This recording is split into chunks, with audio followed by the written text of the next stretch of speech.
forward? I can do a lot.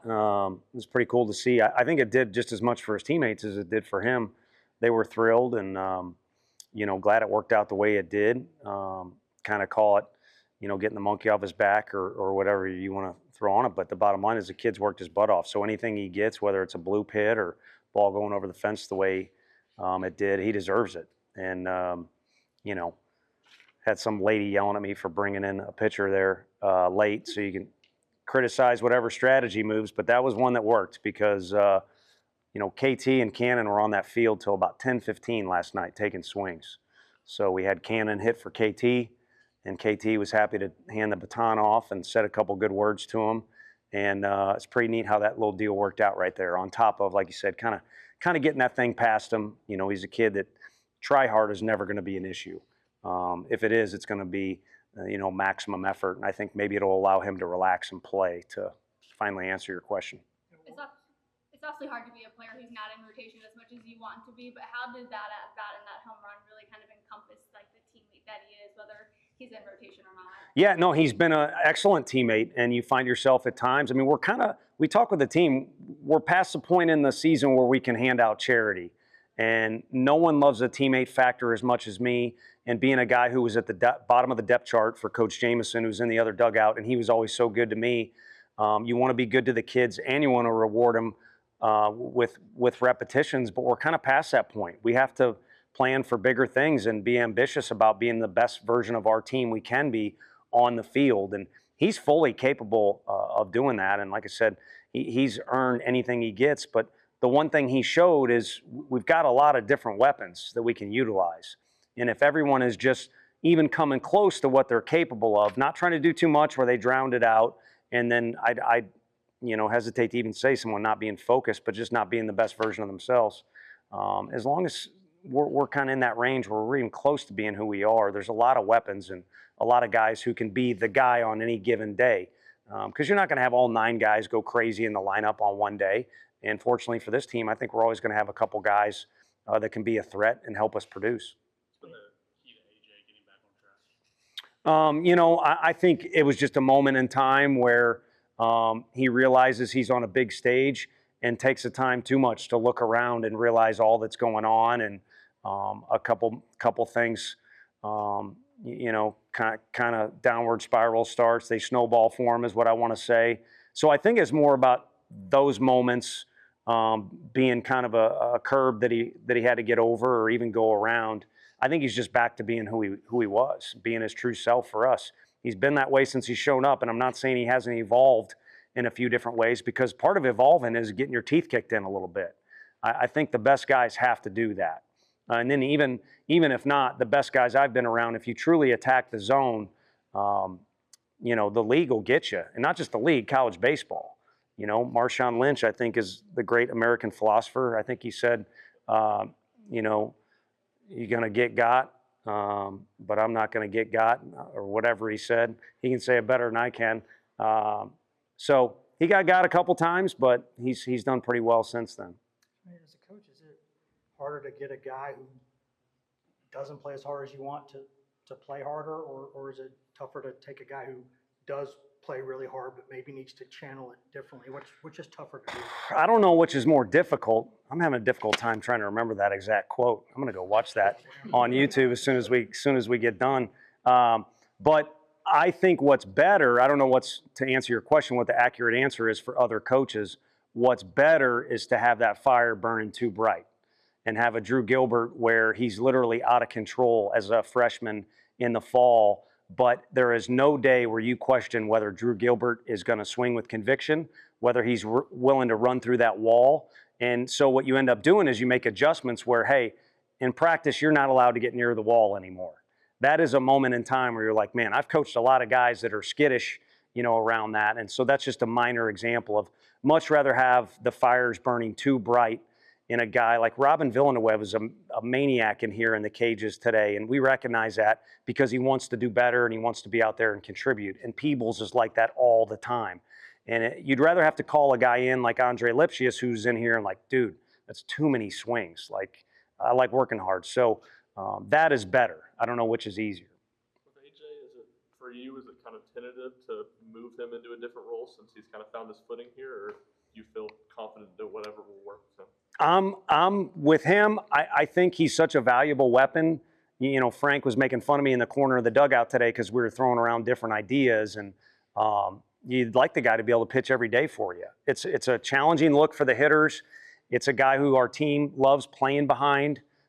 He makes me feel at ease when he's out there, even in moments where, you know, maybe a guy puts a big swing on one or he's got bases loaded. You know, the tough situation in Kentucky. So you wish you could use him in a variety of ways. But I think for now, the bottom line is we get him for a big chunk of pitches, which you call it 75 to 100.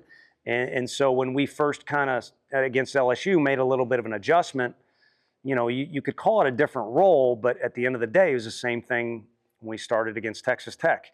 We're going to let A.J. Russell start, but we knew we wanted him to have a big chunk of that very important game to us. And so he's going to remain that way. It may be fluid where we kind of are able to do some different things with him. What do you like most about this team's approach at the plate? You know, Coach E does such a good job at getting guys to make adjustments based on the situation.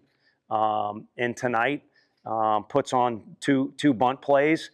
And in both innings, we end up hitting a home run. So you're kind of combining the small ball thing with, you know, being able to drive the ball. But as the season goes on, and in particular, we might as well talk about the most important day of the season, which is tomorrow, we're going to have to be able to score in a variety of ways.